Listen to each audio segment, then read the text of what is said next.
Hello everyone, and welcome to our panel discussion on electrifying light and medium duty fleets and some of the steps that fleet managers should consider when incorporating electric vehicles into their fleet plan. I'm Nino Di Cara, founder of Electric Autonomy Canada, and I'm delighted to introduce today's discussion, which is sponsored by Jim Pattison Lease. Jim Pattison Lease is a leader in the fleet leasing industry and provides customized fleet management solutions and vehicle leasing to commercial and public sector enterprises. We're grateful for their support. The transition to electric vehicles is accelerating, and forward planning is crucial for fleet owners and operators. But what options are available for managers of light and medium duty fleets to buy electric, and what needs to be considered in advance? Well, that's what we're going to be tackling today with our group of expert panelists, who I'll introduce you to in just a moment. Before I do, just some quick housekeeping. Recording of this session will be made available after the event at electricautonomy.ca within probably just a few days. And if you have questions, please add them in the Q&A section. You can see the Q&A button probably to the bottom right of your screen. And we'll get to as many of them as we can at the end. And if you're making general comments on the conversation rather than a specific question, if I could ask you to please put those into the chat section of the panel here. Right, well, let's meet our panel. They are Scott Kuzma, Fleet and Lease Marketing Manager at Ford Pro Canada, John Fahidy, Vice President and Business Leader, Transport Solutions at Metro Supply Chain, Matthew Carter, Electric Vehicle Solutions Engineer at Geotab, Kevin Sambleson, Regional Director Ontario at Jim Pattison Lease, and my colleague Emma Jarrett, Managing Editor of Electric Autonomy Canada, who will be moderating the discussion. So with that, Emma, over to you. Thanks very much, Nino. Appreciate it. I'm very happy to be hosting this discussion today, and I guess we'll jump right in with our first question to John, who is going to give us a frontline perspective of what it is to transition a fleet. So could you tell us, please, about Metro Supply Chain, your fleet, and what your company's experience is with electrification? Sure, be happy to. Afternoon, everybody, or good morning for those west of here. Metro Supply Chain is a full end-to-end supply chain solution, so warehousing and order fulfillment. We operate, about 12 million square feet across North America, and provide all sorts of value-added services. And one of the large service offerings that we provide is transport solutions, of which I oversee. And we provide a lot of transport services that utilize long haul and short haul, and we break it up as to like first mile, mid mile, and final mile. And our final mile service offering includes larger, so medium duty vehicles. We manage about 500 of those, and we also do some light duty deliveries into retail stores, operate about 75 of those vehicles, and we cover pretty much 95% of FSAs in Canada, and obviously multiple climates and all those sorts of things. So our organization is focused on sustainability initiatives that support not only the warehousing facilities and some of those services, but also the transport. And our aspiration is to take a portion of that fleet within the next few years and move those to zero emission vehicles. Because we're in final mile, likely battery equipped vehicles as opposed to the hydrogen fuel cell. But we've had some previous early experience And so we know kind of what the challenges are. We've been up against them for a little while.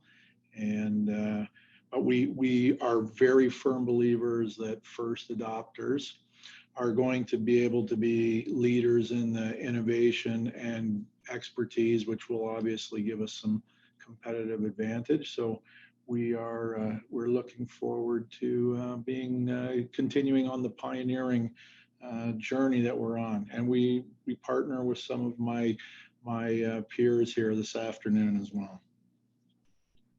Great. So, Kevin, just riffing off of what John just said, this is still a pioneering or early days movement in fleet. So, what trends are you seeing emerge as companies are taking their tentative first steps, and what are your customers asking about EVs? Which fleets are the most conducive right now to being able to transition?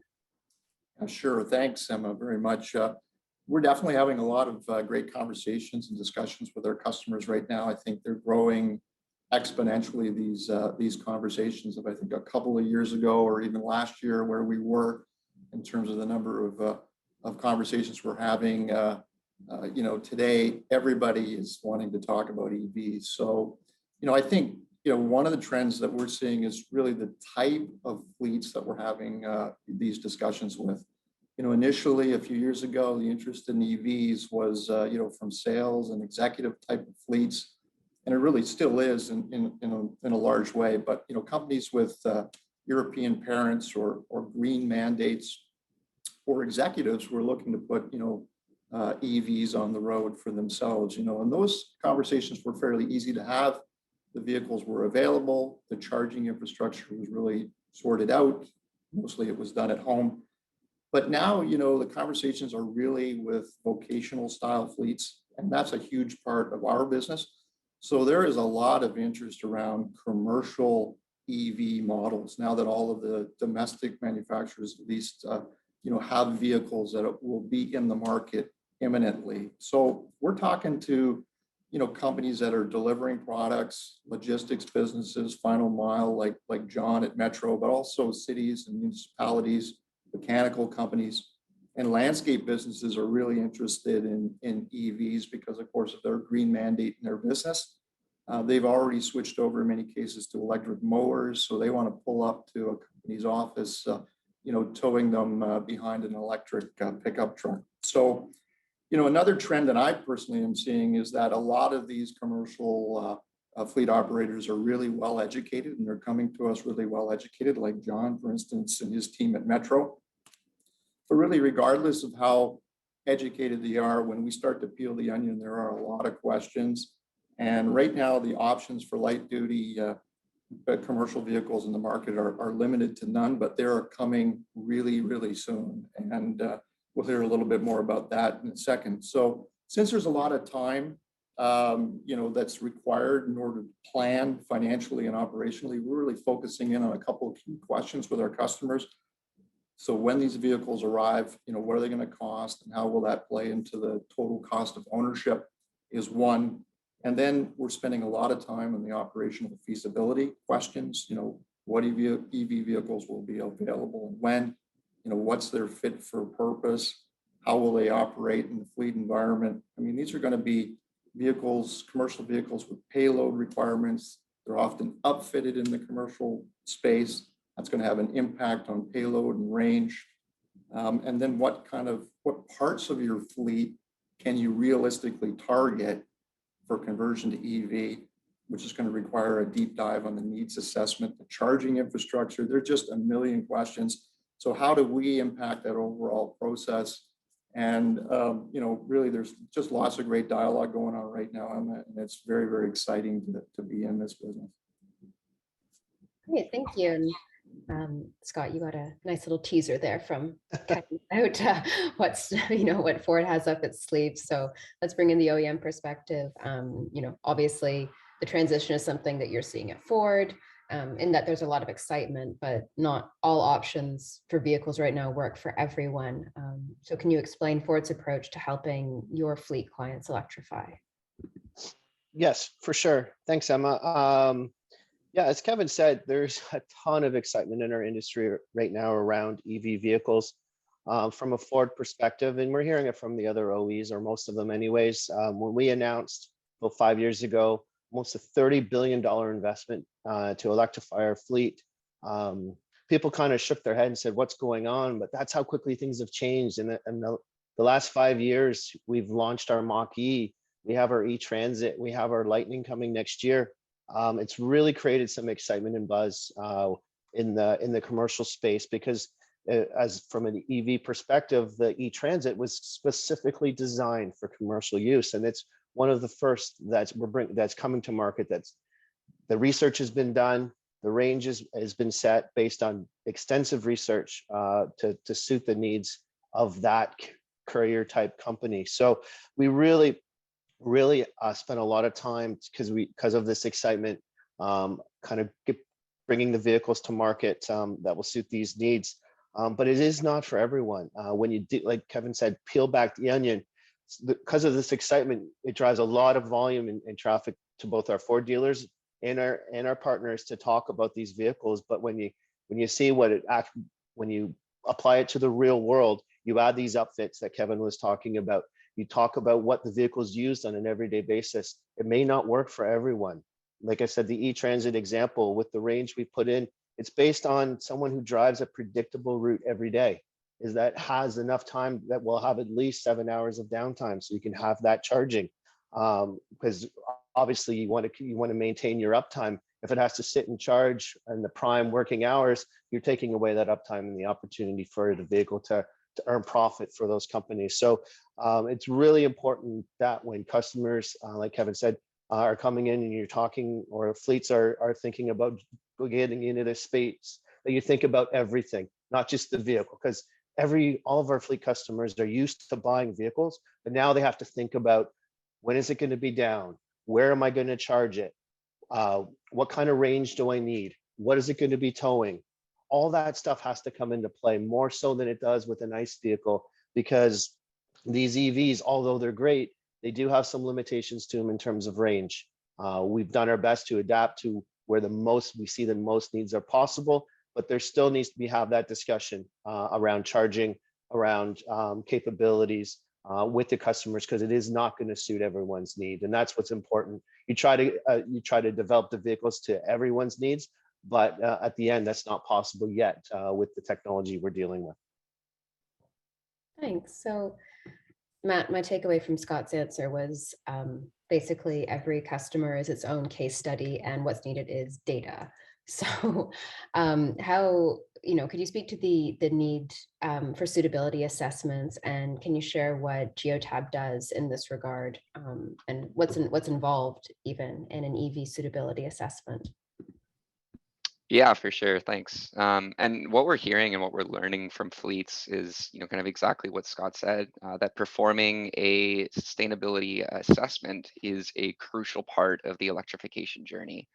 We've heard a number of stories where, a number of EVs might be purchased without necessarily a real understanding of where it might fit in the fleet. And when this happens, the fleet may not be optimizing the value of that EV, or at worst, they might run into range concerns with it, and this results in being perceived as an unreliable asset. And that, of course, is a very real cost associated with it. So the purpose of a sustainability analysis, or a suitability analysis rather, is to evaluate the compatibility of replacing a current ICE vehicle, your standard internal combustion engine vehicle, with an EV, and primarily looking at range, so the operational impact, and then as well cost, understanding the total cost of ownership of that vehicle. So when looking at range, it's really important to consider the current driving habits of that fleet to find the most daily driving done by that vehicle. So when that vehicle is being optimized at its fullest, when it's really being used, how far is it driving? And compare that against the range of the EVs that fleet is considering for replacement. And it's important to note that using the standard EPA range numbers won't necessarily be enough, just because we know how much of an impact things like temperature have on EV range. A vehicle will hit peak efficiency and hit that max range at around 20 degrees Celsius, but by the time we get into colder or warmer temperatures, but around -20 or -30 in that really cold weather, we might only be seeing half that range. And so it's really important to understand the seasonality of the fleet as well. So if that longest daily trip might be in a winter time period, it's all the more important to understand the temperature impact of range on that vehicle. And then on the cost analysis side, we often hear from fleets just the importance of planning out and to be able to prove that total cost of ownership savings right from the get-go when we're looking at procurement. So having an understanding of the current vehicle's driving behavior, the fuel use, the average maintenance, and so on, fleets can use this information to understand the cost savings over the lifetime of that vehicle. And it's important to note as well that proving out that an EV might be cheaper than an ICE vehicle over the lifetime, that might not be the end all be all. The emission savings over the lifetime of that vehicle might be the goals that we're trying to hit. And this can also be planned out in the suitability assessment stage. So really taking a data-driven approach and being able to use telematics when doing a sustainability assessment is key, because by having all this vehicle data, the distance driven, the fuel used, and so on, it takes the guesswork out of the equation to outline a clear plan on how vehicles are being used and to be able to ensure that optimized transitionary period. Cool. And maybe we could hear from the other panelists who've had experience on this front. John, do you want to give some insights into any suitability assessments that Metro supply chain went through? Sure. Well, as a user of the technology that the other panelists have spoken about, I can certainly attest to the challenges. I think that when there's a note of caution here today, and as a user of those vehicles and somebody who's done an assessment on the solutions, I can't stress enough that in the real world, that is exactly true.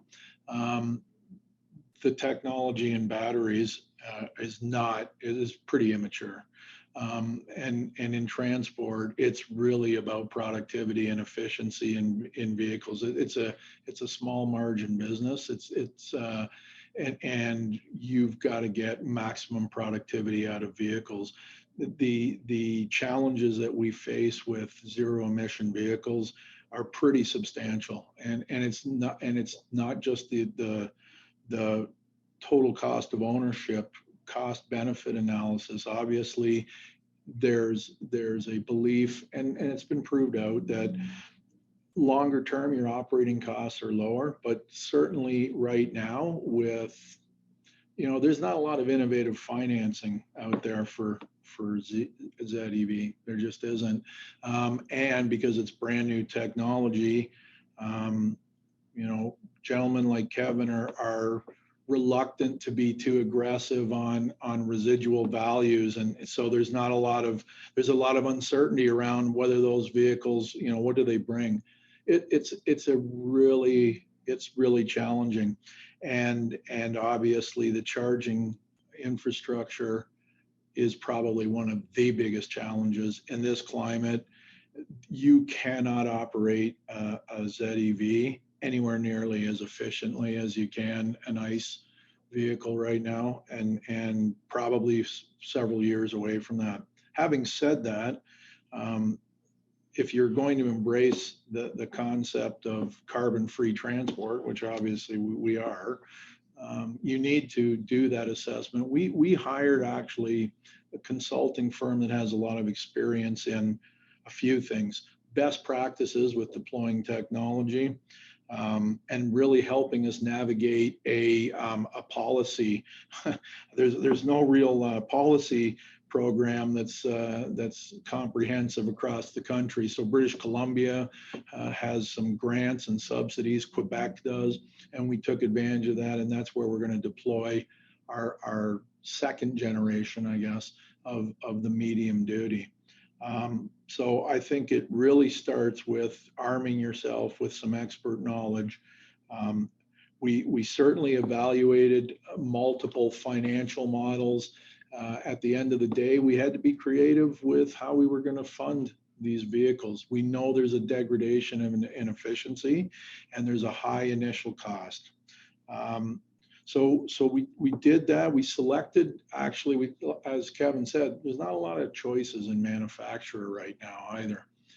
We selected both of the two primary class 6 or medium duty OEMs for a couple of reasons. We want to evaluate as many of the models as we can in the first go round, because when we move to a standardized fleet, which is what all successful transport companies end up moving to, we want to have had real world experience with both models, and they're very similar, but they are obviously different as well. And the other thing was the speed to market. So if we're deploying in British Columbia, one of the manufacturers is Asian and can deploy on the West Coast quickly. And in Quebec, we used a Quebec manufacturer. So everything we did was really we did a great deal of assessment and tried to get creative on, or as best we could. But yes, our aspirations in this field are much greater than what we can do. However, I think you're going to see a great deal of acceleration in all of that. I think you're going to see public policy getting behind it. They're going to have to. You're going to see a wider range of financial options, and as we get into second and third generation vehicles, we're going to have a much better understanding of what that life cycle is on those vehicles. Are you really going to be able to operate them for 5, 7, 8 years? All those sorts of questions that I think transport people have really got their hands around when it comes to the traditional technology, and lots of question marks in this ZEV space for sure. Yeah, I think, the point's well taken that you may have a fleet of 100 vehicles, but maybe only 5 of them are suitable right now for a transition. And, you don't have to do it all at once. You can eat the elephant one bite at a time. So Kevin, how do you have that conversation with clients and customers that come to you, maybe really intimidated by the size of the project they're about to take on? Yeah, right. Well, our approach is really to just leverage our relationships, with our partners like Geotab, and really be the quarterback for the whole process for our customers. That's been our approach. Matthew talked about using telematics data to make a series of recommendations on vehicle types and locations. John talked about infrastructure a bit. We really come in and layer in over top of all of that, right? Because we have the acquisition costs of the vehicles. We understand that part of it, the lease terms and structures. We have residual expertise and guidance, rental payments. We can get down to that. And then often, of course, we have the operational costs, right? We're working with our customers. They're on our fuel and maintenance management program already. So we have the history that Matthew talked about on the fuel and maintenance piece. So for their ICE vehicles, right? So we can really blend Geotab's assessment with our data, and we're able to present it back in a very clear and concise way to our customers. So it's really a white glove type of approach to managing the overall process of an EV suitability assessment for us.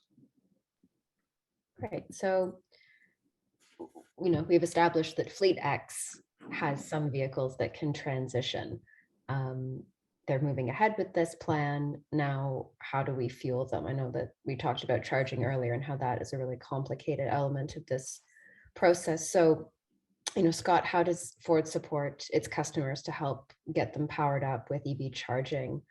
One of the challenges that we often hear about is employees who have vehicles that double as work and personal. Is there a solution there that you can speak to? Yes. With our Lightning having a standard range of 365 kilometers and extended range of 483 kilometers, even with loaded up, there still are going to be plenty of applications, plenty of customers, fleets that will be eligible, and that will work for them. It will fit their lifestyle. And with our E-Trans at 160 kilometer, 202 max range, average 160 kilometers a day range, really the same thing. There's still going to be tons of customers out there that'll suit their needs. But to do that, we do have to have, to your point, really some flexible charging options. And we're kind of taking a three-pronged approach with this. And it really is based on the fleet and how they're going to use these vehicles. A lot of fleets have their drivers go back to head office at the end of after their shift, so they can reload overnight or whatever that may happen. So we've created a depot charging solution through our partner at Electrify, where we can work with our fleet customer to set up a charging depot at their location so the vehicles can be plugged in overnight. Everyone knows about public charging. You see them at malls, you see them at gas stations, you see them in Ontario here along the 401 corridor. They all have also gas, also electric charging at these stations now. So everyone's familiar with that. And we've partnered with these gas stations and fueling stations across North America and what we call our Ford network of 63,000 plugs right now, and it's growing every day to make it available for our fleets to charge if they need to charge during the day. That may not be optimal for most fleets. So we also have created some home solutions where if the fleet drivers need to take the vehicles home and charge overnight, we have the software and the hardware available for that to happen. So really, we were trying to make it adjustable for anyone, any size fleet, depending on how they handle their business, how they handle their vehicles on a day-to-day basis. Along with that, we've created our telematics solution, where we've created software to work with the billing process involved with home charging, on the road charging, because there's a lot of complexity there. Where how are you going to bill fleets? How are you going to differentiate between a driver's electricity bill and what was used to charge the vehicle that's in their driveway overnight? So we have the software and technology available to make that as easy as possible for their fleets to adapt and to maintain these vehicles. Because like I said before, this is all about keeping the vehicles charged and keeping them ready to go for the next day. And that's important because it's all about uptime. So on the uptime point, that takes us back to a bigger fleet. So John, charging a medium or heavy duty vehicle requires different approaches than perhaps a passenger sized pickup truck. How have you solved this problem with your Class 6 trucks? Well, yeah, that's a good question. I think it became pretty apparent to us when we started our suitability assessment that if you set aside the high initial entry costs on vehicles, the real challenge for transport is going to be infrastructure charging, right? So we have the good fortune, I guess, in our medium duty fleet to be in a situation where the routes are short enough that we can do depot based charging for the most part. And the routes are, we know that as long as the technology, the battery drain is monitored, and that's that's pretty critical. Conserving energy has never been more crucial than when you operate a commercial ZEV. But anyway, we were able to take advantage of the fact that in many of the markets, we have enough density, route density, and we can establish a depot-based charge. The other thing to be aware of, though, is that in most industrial properties, the power grid is not sufficient to charge multiple vehicles without some serious civil engineering work. And there's a huge cost to that, as you can imagine. So, for example, in Montreal, we're going to install chargers in our depot, but we didn't want to spend the astronomical amount of money that it costs for fast chargers. So we have a slower charging, and it requires 8 or 9 hours to charge those vehicles, which means they need to come back by the end of the day and be charged. And that limits us when we use a depot. but we have no choice because there is literally no, it's not like ICE vehicles where a truck can stop at a truck stop and buy fuel. There's almost no infrastructure at this point, and certainly not shared or public, right? So you really are very much restricted. The long haul applications will have even more challenges and probably be a different technology solution with hydrogen cell. I think one of the other things that we had to decide, knowing that the infrastructure networks are very immature, and quite frankly, we didn't want to spend a lot of money now on things that are going to change very quickly. So one of the innovative things we decided to do for Vancouver is we actually went and purchased a charging unit that's in a converted sea container, a 20-foot sea container. So it's essentially 4 charging units that are mobile. It's a mobile charger. So we got it built and configured in Quebec, and we're going to truck it, being truckers, we're going to truck it across the country, and it gives us options, obviously, to the point where one of our customers may let us put it on their property, and we will actually operate, it's one of our customers, and that will reduce a lot of wasted time driving to the customer after we've charged. So that, there are some innovative solutions developing. I believe that problem will have to be solved very quickly, or there is no way that you'll have commercial vehicle fleets that can provide the sort of efficiency that we've come to expect with ICE vehicles. Thanks. And I have a follow-up question for you, so hold on. But first, I'm just going to remind the audience that if you have any questions, please throw them into the Q&A, because we are approaching that time where we're going to open up the floor to everyone. But John, I just wanted to circle back to you. If you could wave your magic wand and come up with a charging solution for the medium heavy duty vehicles, either they're short haul or long haul, do you have any ideas of what that would look like? Well, no, I think it took 120 years to build the infrastructure for internal combustion engines, and when you look at the challenges that if we're going to hit any kind of the climate goals that we're trying to by 2030, the amount of money that would need to be spent to impact transport carbon emission, which is pretty substantial and only going to grow. It's a lot about investing in policies that drive construction, really, and building networks, and battery technology. That's really the key. I think we know the price point's going down in all the charging eventually, and it'll become more and more efficient. The batteries, you have to be able to charge quickly. So the ideal is a inexpensive, fast charging unit that allows commercial vehicles to charge in 20 or 30 minutes. When you think about it right now, that's probably what it takes to fill a large truck now of fuel.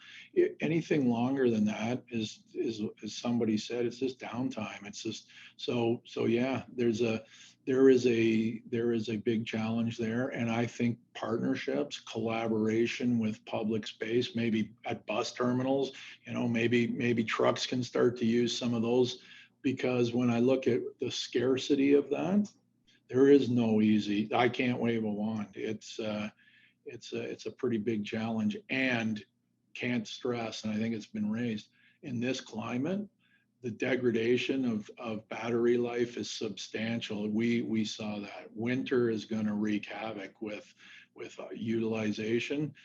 So you would need to be able to be on a route and be able to pull in somewhere and charge quickly, or you're not going to be able to do a lot of deliveries. It's quite a challenge.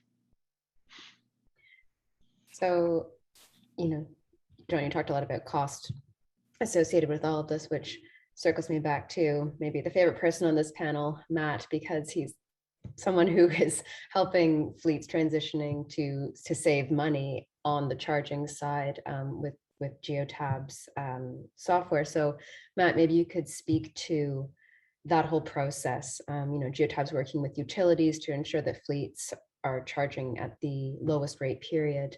Are you okay to just take that away and share with us what's going on there? Yeah, for sure. So yeah, from the utility standpoint, they are in, I guess, an interesting position with mass EV adoption, because they get to sell more of their product of energy, but it also does introduce these problems with making sure that the infrastructure is there, as we were talking about, um, but also the huge power fluctuation when you think of the case of everyone going home at the same time or going back to depot at the same time and plugging in their vehicles. And so this sudden demand is hard for utilities to handle. They have to be reactive, and this in turn is expensive. So what we're seeing increasingly is just the desire to incentivize this energy usage to times of off-peak hours.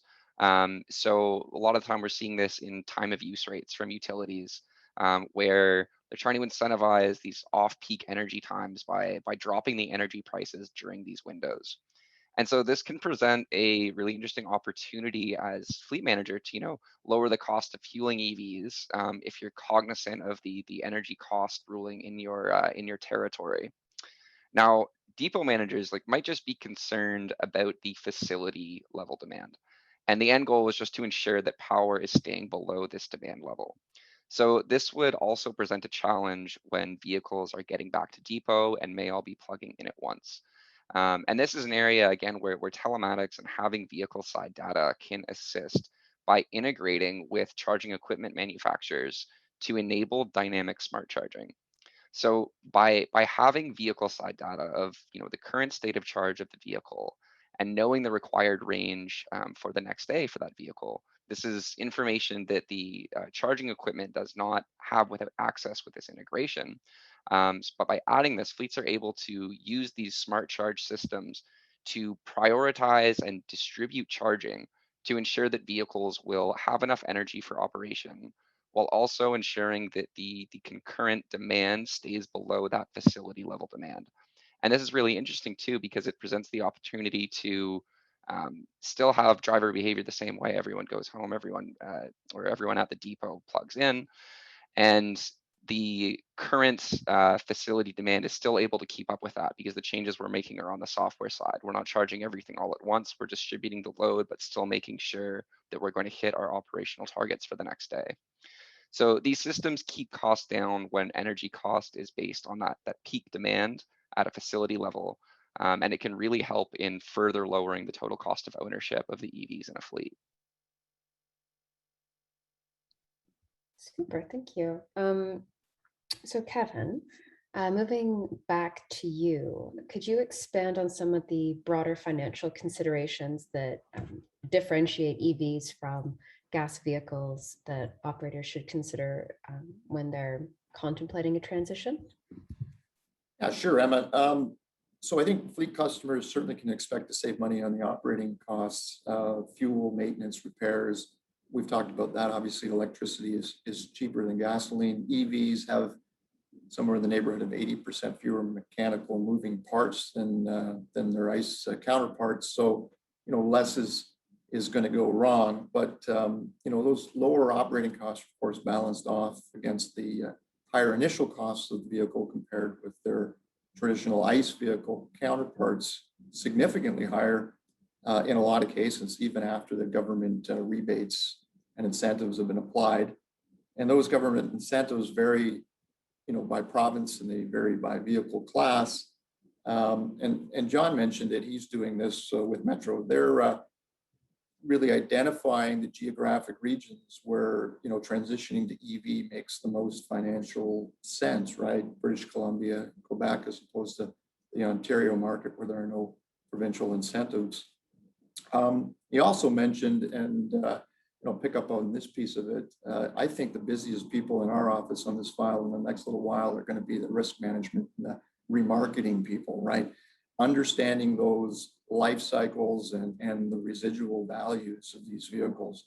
I think it's tough enough to put residual values on consumer type EVs as first gen vehicles are coming off and replacement vehicles are going on with extended battery life and range. But at least there's some data because they've been operating for 8 to 10 years in the real world in the market. But the commercial vehicles are brand new, and there's no real world data or experience in this country, at least yet, in the field. And these commercial vehicles at the end of the day are work trucks, right? They're mobile offices, they're mobile toolboxes, they get worked hard, they tow, they work in different regions, different climates, and they're well used. You know, they come back at the end of the day really well used. So what's the life cycle of these vehicles going to be? You know, certainly it's going to be longer than the 4 to 5 year typical ICE vehicle cycle time. And I think it will really, you know, follow the manufacturer's guidance and warranties. But, you know, you can't just use the same rate of depreciation that we've been using typically on ICE vehicles. And, you know, John really touched on that earlier. So when you're doing an analysis of total cost of ownership, those residual values are really, really key. And our remarketing experts are going to have to make, I think, some judgment calls on this when it comes to the EV residual rates, because, you know, we'll want to be conservative and balance the risk to the end user so that when the vehicles do come back at the end of the day, there isn't a large, you know, terminal depreciation loss on sale. So, I mean, that's really at the end of the day why we're excited to partner with companies like Metro and other companies who are early adopters, right? They're putting these first generation vehicles to use in the real world, and they're going to start to build history and data, which is great and really, really exciting. Thanks. So I just want to expand on your remark about the vehicles being well used. You can take that in a few different directions. Yes, they get worked hard, but it's also how they're worked, like the driver component of this, which is a really critical element. So Scott, maybe you could kick us off on that front.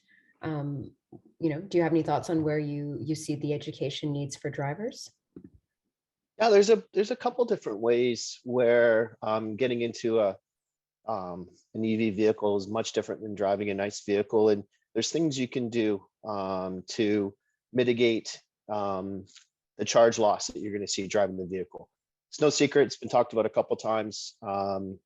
Environmental temperatures, either hot or cold, have a negative effect on the battery. Our research is showing that with our EV vehicles, one of the best practices that we've used in our office and that we hear talk to other customers is that turning the car on before you leave, have it warm up or cool off before you unplug it.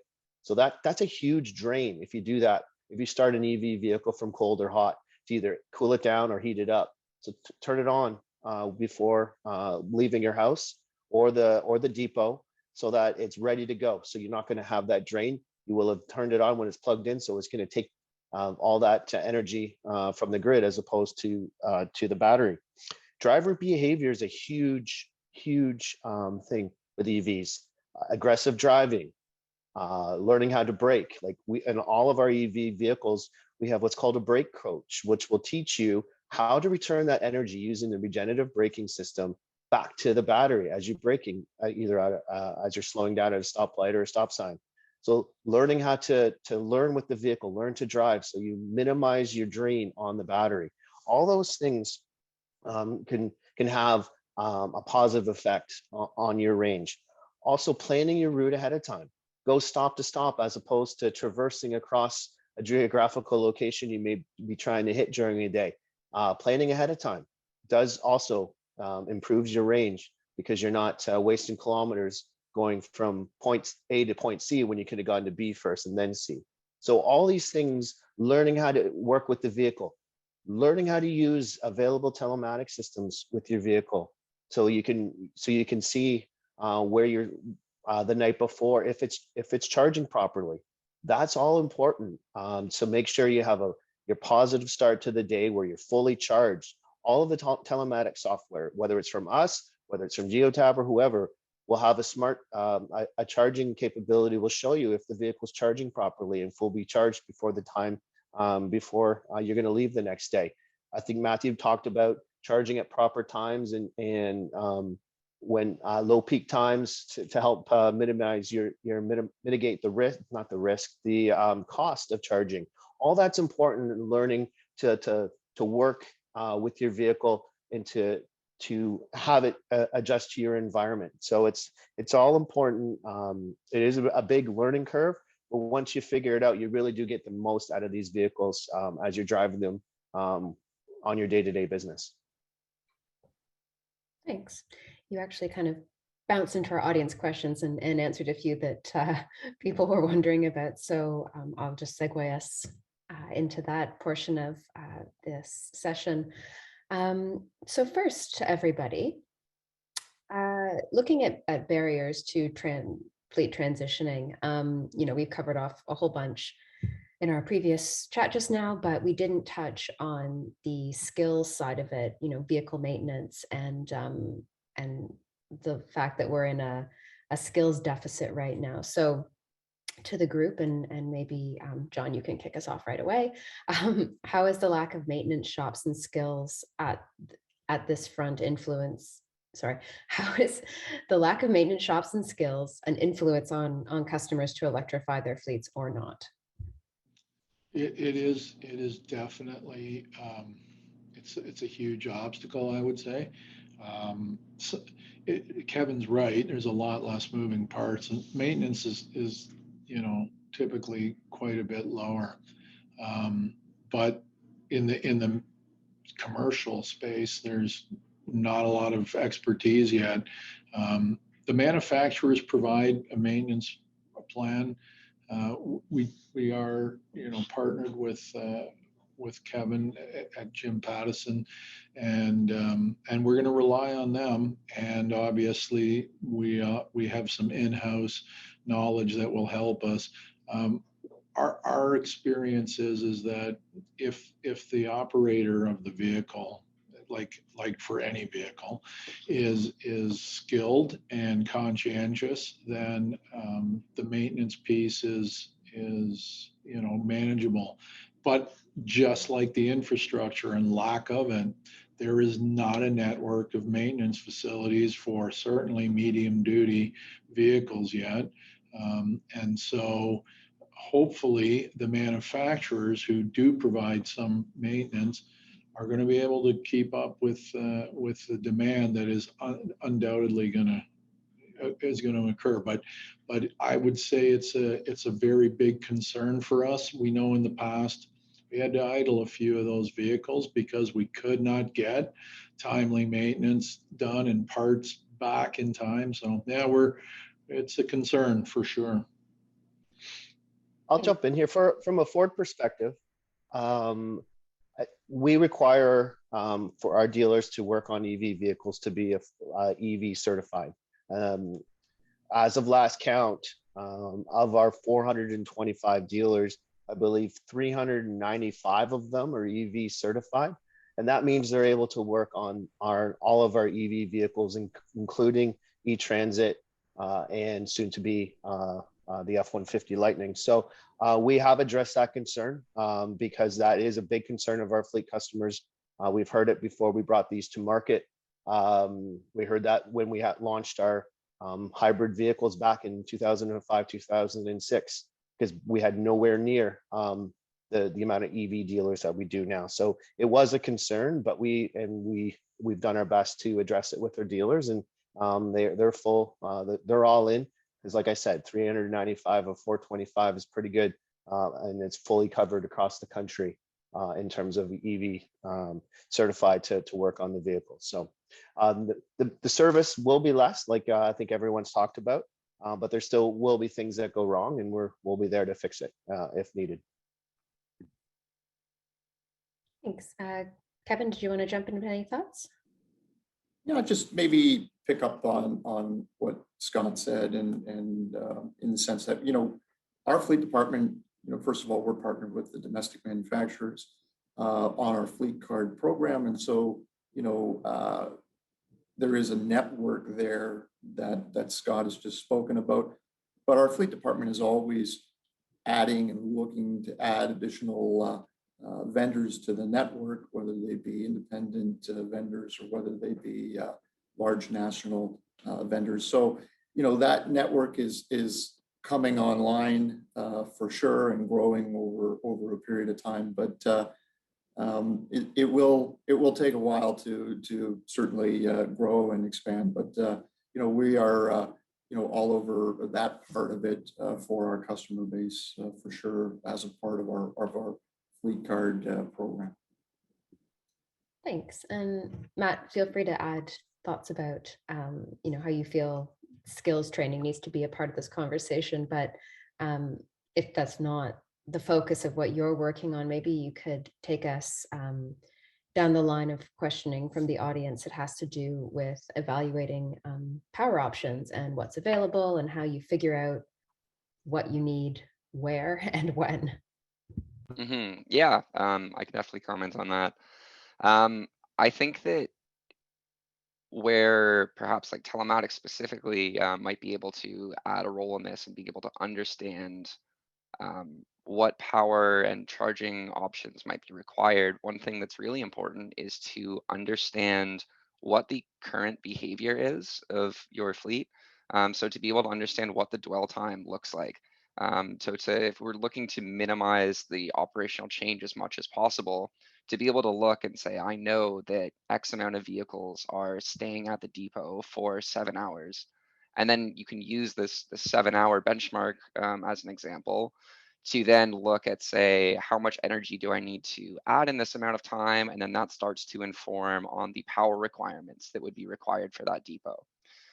So having this information to kind of work back from is very helpful. And it's interesting as well. And it was one point that Scott made earlier in terms of at-home charging is something that we're kind of seeing increasingly common as well, is not saying, we necessarily need to add out all of this depot charging, and certainly sometimes that will be the case, but we are seeing increasingly that fleets might be looking to encourage take-home charging of the fleet as well. And so then it becomes important to be able to track and understand this energy usage, which is another area where telematics can benefit, but it kind of opens up the charging options if we start to look at the possibility of doing take-home charging, for example, and then also look at the depot charging in parallel with that. Yeah. So Scott, I'm pinging back to you with 2 questions about products. So the first is, will the e-Transit have a people variant like the internal combustion version? It would be very helpful for smaller municipal bus operators that don't need full-sized 40-foot buses. That's a great question. And we have a textbook, and Kevin will know this answer, is that we typically are not allowed to speak about future product that's not already been released in the marketplace. All I can say, with $30 billion in investment in EV vehicles and a huge push on commercial side, that is something we are looking at. I don't have anything I can announce and talk about today, but if you could read between the lines, it is something we are seriously looking at, because this was our first step into the EV space and commercial side, is the e-Transit. There will, just like there's 6 different variants, more than that, of the regular ICE transit, there will be other variants of the e-Transit, just not at launch. So more to come on that. I wish I could tell you exactly, but more to come. I liked reading between the lines there. Mm-hmm. So, and the second question, which builds off of that, is when will the 2022 Ford e-Transit be available in Canada? And when will local Ford dealers have access to order e-Transit vans? Well, the order banks are open now. The fleets can either go through their, can give Kevin a call, or they can give any of our dealers a call, but because they are available for order now. Our job 1 is going to be coming up very soon, probably at the end of this month or early next month, and we expect them to start landing in January. So time is now. You can start ordering them. Good news. All right, we're down to our last 3 minutes, so I'm just going to have time for one more question to the group. Whoever gets here first can answer. Is any good operating data available on total cost of ownership that details fuel and maintenance costs that offset the higher purchase? specifically for municipal fleets such as police, EMS, fire trucks, and buses.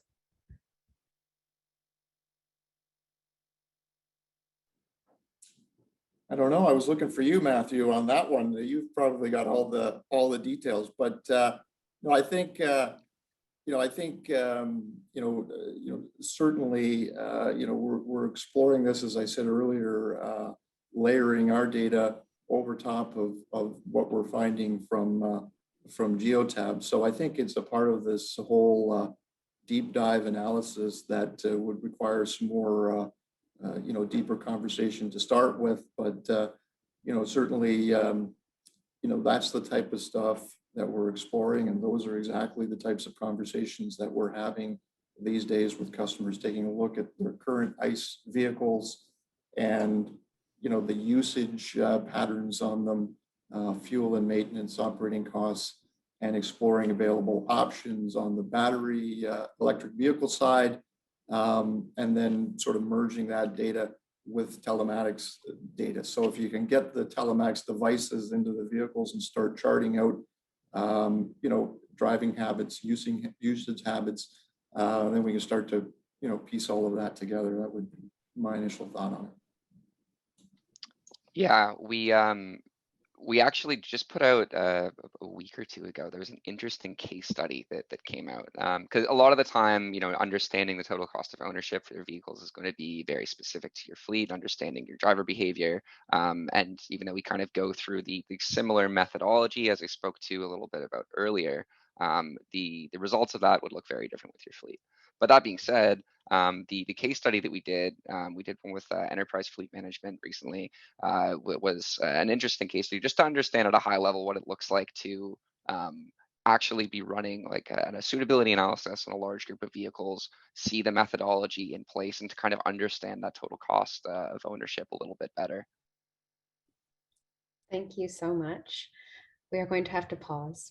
Hopefully we can loop back and continue the discussion in a few months or a year when more product options are available. But for now, thank you everyone so much for joining us, and I will pass it back to Nino. And thank you very much, Emma, for moderating the discussion.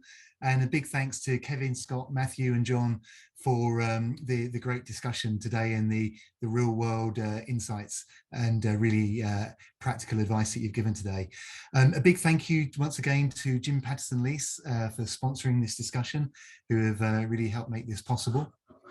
And I would like to let you know that we will be sharing a link to a recording of this webinar in the next few days on electricalautonomy.ca, as well as an editorial summary of the discussion. So if you register for our newsletter, we will be sharing the link in there. We have several more webinars coming up this fall, including one on the speed of public EV charging infrastructure and the need to make them fast, and also another webinar on plug and charge technology and the positive impacts that's going to have on the EV driver experience. Look out for those, as we'll be promoting them in the coming days. Thanks again for joining us, and have a good rest of your day.